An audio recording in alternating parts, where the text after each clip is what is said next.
The first drop of wine hit the paper at exactly 4:15 in the afternoon. My sister Jessica didn't spill it. She poured it. She stood over my 6-year-old son Jacob, tilting her glass of Pinot Noir with a casual, almost bored precision. Jacob had spent 3 days on that watercolor painting. It was a landscape of the lake outside our parents' cabin, a gift he had been meticulously working on for his grandfather. Now dark red liquid bled across the blue sky, soaking the paper, warping the edges, turning his hard work into a soggy, ruined mess. "He needs to learn that the world doesn't care about his little doodles," Jessica said, her voice slurred but steady. "It's taking up space on the table. And honestly, Jacob needs to toughen up." She finished the glass, set it down on the wet paper with a wet thud, and looked around the room for approval. My Uncle Mark, sitting on the sofa, slapped his knee. "That's a $50 lesson right there, kid. Toughen up or get eaten." The laughter started then. It rippled through the cabin, a sharp, ugly sound. My mother chuckled nervously, desperate to keep the mood light. My cousins smirked. Jacob just froze, staring at the ruin of his painting, his small hands trembling over the table. "Drop a comment and let me know where you're listening from and what time it is for you right now. I'd love to know who's part of our community." I didn't scream. I didn't rush to wipe up the wine. I didn't even breathe for the first few seconds. I just watched my son. Jacob didn't make a sound. His shoulders shook and his face turned a mottled red, but he didn't cry out. He bit his lip until it turned white, physically compressing himself into the chair, trying to make himself small enough to disappear. He wasn't looking for comfort. He was looking for invisibility. He was waiting for the laughter to stop, hoping that, if he was quiet enough, the predator would lose interest. And in that silence I saw it. I saw the invisible chain wrapping around his neck. It was the same chain I had worn for 29 years. The chain that taught me to be quiet, to be convenient, to swallow my anger so I didn't disturb the peace. I was watching my son learn the fawn response in real time. He was learning that his pain was a joke to the people who were supposed to love him. He was learning that his job was to smile through the humiliation so the adults wouldn't be uncomfortable. He was learning to be me. The realization hit me like a physical blow, colder than the lake outside. I wasn't just watching him get bullied. I was watching him inherit my trauma. I was passing down a legacy of silence, a genetic predisposition to be a doormat. If I didn't break that chain right now in this exact second, he would carry it for the rest of his life. He would grow up apologizing for taking up space. I looked at my father, David. He was sitting at the head of the table, his hands folded over his empty plate. His face was carved from stone, unreadable to anyone who didn't know him. But I knew him. I saw the way his knuckles had turned white as he gripped his fork. I saw the muscle in his jaw jump. The air in the cabin turned electric heavy with the pressure of things unsaid for decades. I stood up. The chair scraped loudly against the wood floor, a harsh, grinding sound that cut through the laughter like a knife. I didn't move to clean the mess.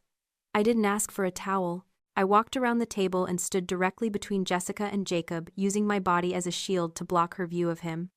I didn't look at the wine. I looked at her. And for the first time in my life, I didn't feel the urge to fix anything. I didn't feel the need to smooth over the edges or make a joke to lighten the mood. I felt the cold, hard clarity of a bridge burning down. It wasn't rage, it was accounting. I was done paying the interest on a debt I never owed. "You enjoyed that," I said. My voice wasn't loud. It was flat. Clinical. You enjoyed watching a 6-year-old create something, and you enjoyed destroying it. Jessica rolled her eyes, pouring herself another glass from the bottle on the sideboard, her movements loose and arrogant. "Oh, Sarah, don't be so dramatic. It's paper. I did him a favor. Now he can learn to do something useful instead of making messes." Useful, I repeated, the word tasting like iron in my mouth. The room went dead silent. Jessica's smirk faltered her glass, pausing halfway to her lips. My mother gasped, a sharp intake of air that signaled the beginning of her panic. I didn't blink. I wasn't the sous chef anymore, managing tickets and keeping the kitchen calm during a rush. I was a mother watching a predator, and I was done negotiating. I looked at my father again. He hadn't moved, but his eyes had shifted from the table to me. Before I could say another word, my mother Susan rushed into the scene, but she didn't go to Jacob. She didn't hug the crying child. She grabbed a handful of napkins and started frantically wiping the wine off the table. "Oh, Jessica, you're so clumsy," she chirped, her voice high and tight, vibrating with a desperate manic energy. She was scrubbing the wood, ignoring the ruined painting completely. "Sarah, don't make a face. It was an accident. we can buy him a coloring book. A nice one. With stickers. She looked up at us, her smile stretched too thin, her eyes pleading. Let's just have a nice dinner, please. It's Labor Day. We're family. I watched her, and the pity I usually felt for her evaporated. I realized then that my mother wasn't confused. She wasn't helpless. She was an addict. She was addicted to the illusion of a happy family, and she was willing to pay any price to keep it, but she never paid the price herself. She taxed us. She taxed the good children, the quiet ones, the ones who wouldn't scream. She sacrificed our dignity to appease the monster because Jessica was the only one who threatened to burn the house down. Susan would let Jacob bleed just to keep the carpet clean. Exactly, Jessica said, emboldened by our mother's defense. She leaned back, swirling her wine. He's too soft. Sarah babies him. I'm doing him a favor, teaching him how the real world works. That was it. The snap of the final thread. My father, David, stood up. He didn't do it quickly. He did it with the slow, creaking heaviness of an old building finally giving way. He walked over to the mantel where a rustic wooden sign hung the words "Family is Forever" painted in cursive script. He stared at it for a second, then turned to face Susan. You wiped the table, he said. His voice was dangerously low, a rumble of thunder before the storm. You didn't check on the boy. You worried about the wood stain. Susan froze a wine-soaked napkin in her hand. David, stop being dramatic. I'm just trying to... You're trying to keep the peace, he interrupted. But there is no peace, Susan. There is just silence.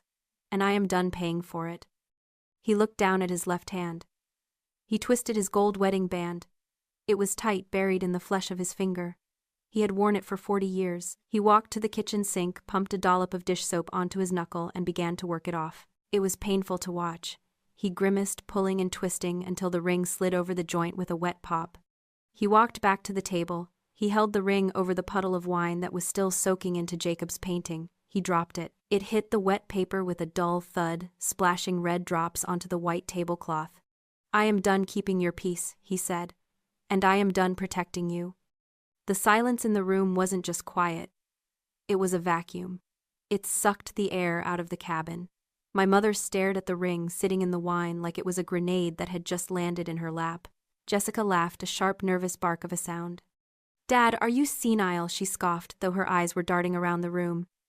It's a painting. You're going to divorce Mom over a $5 watercolor set. That is pathetic. David didn't look at her. He didn't look at Mom. He walked over to his travel bag in the corner of the room. He unzipped it and pulled out a thick, black, leather-bound notebook. It looked old, the spine creased, the edges worn. He walked back to the head of the table and set it down with a heavy thud. I have been a structural engineer for 40 years, Jessica, he said, his voice calm, factual, terrifying. My job is to track stress fractures, to find the cracks before the building collapses. I track failures. He opened the book. The pages were filled with his handwriting, neat, precise, meticulous columns of dates and numbers.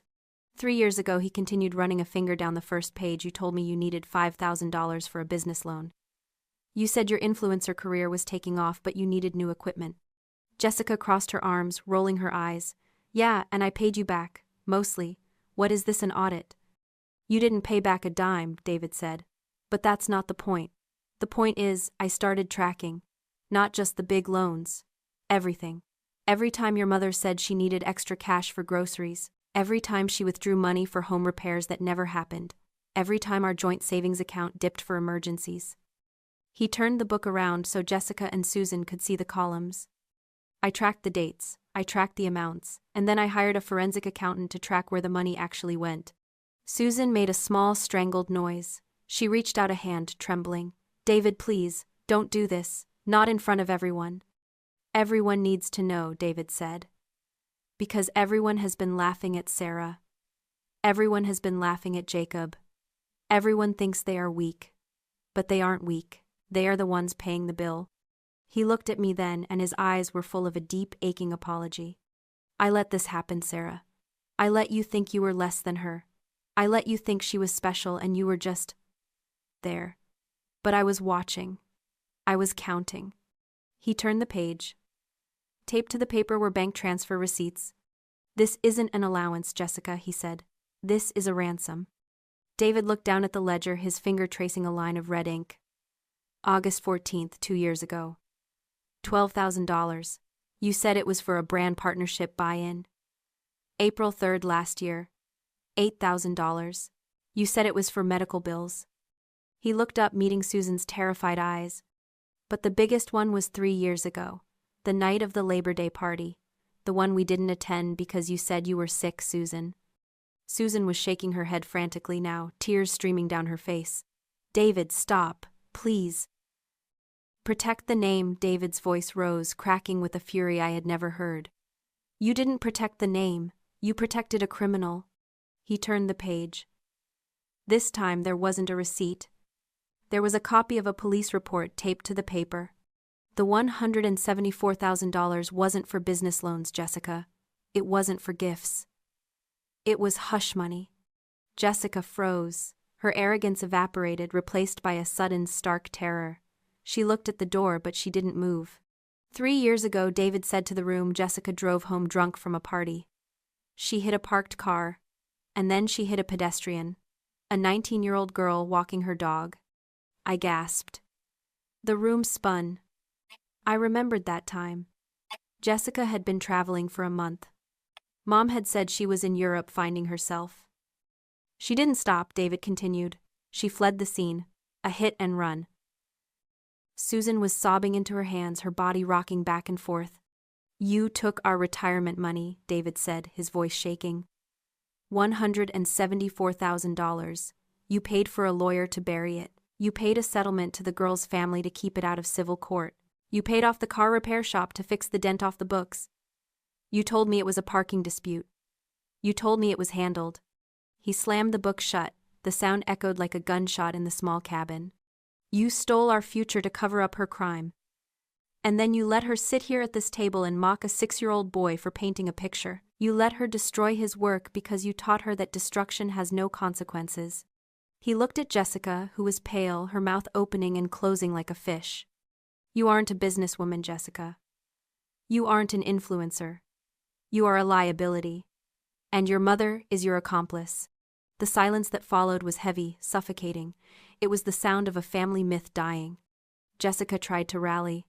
She stood up, smoothing her expensive dress, trying to summon the arrogance that had protected her for 33 years. She looked at the ledger, then at David, and scoffed. So what? She spat. It was an accident. Mom helped me. That's what mothers do. They help, unlike you. She glared at David, her chin high. You're just jealous because Mom loves me more. I don't need your money. I have my own brand. I have my own followers. I don't need this dusty old cabin anyway. David looked at her with a cold, detached pity. It wasn't the look of a father looking at a daughter. It was an engineer looking at a condemned structure. You have nothing, Jessica. He reached into the back pocket of the ledger and pulled out a folded document. He placed it on the table right next to his discarded wedding ring and the ruined painting. This cabin is in my name. It was my inheritance from my father. Your mother's name is not on the deed. He smoothed the paper flat. You have 1 hour to vacate these premises. All of you, Susan included. I am listing it for sale tomorrow morning to recoup the retirement funds you stole. You can't kick us out, Susan wailed, her hands clutching her chest. Where will I go? It's pouring rain. I don't know, David said, his voice devoid of emotion. Maybe you can stay with the daughter you invested so much in. He turned back to Jessica. And regarding your own money, as of 10 minutes ago while you were pouring wine on my grandson's art, I froze the joint accounts. I have reported the transfers as fraud pending a forensic investigation. The bank has locked everything.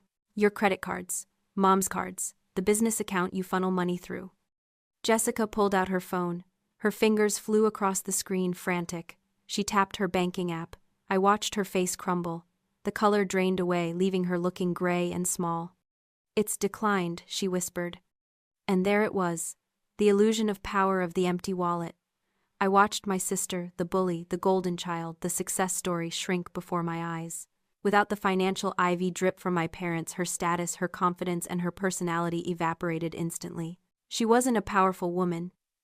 She was a child in a costume that she hadn't paid for. Her power was never real. It was rented.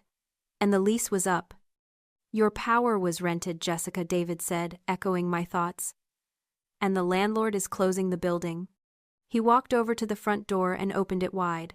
The storm outside had broken and rain was pouring down in sheets, turning the dirt driveway into mud.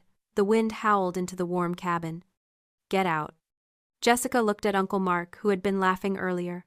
He looked away, suddenly fascinated by the floorboards. She looked at Susan. Susan was just weeping, useless and broken, unable to save anyone, even herself. Finally, Jessica looked at me. Her eyes were wide and wet, filled with a sudden, desperate realization that she was alone. "Sarah," she pleaded, her voice trembling.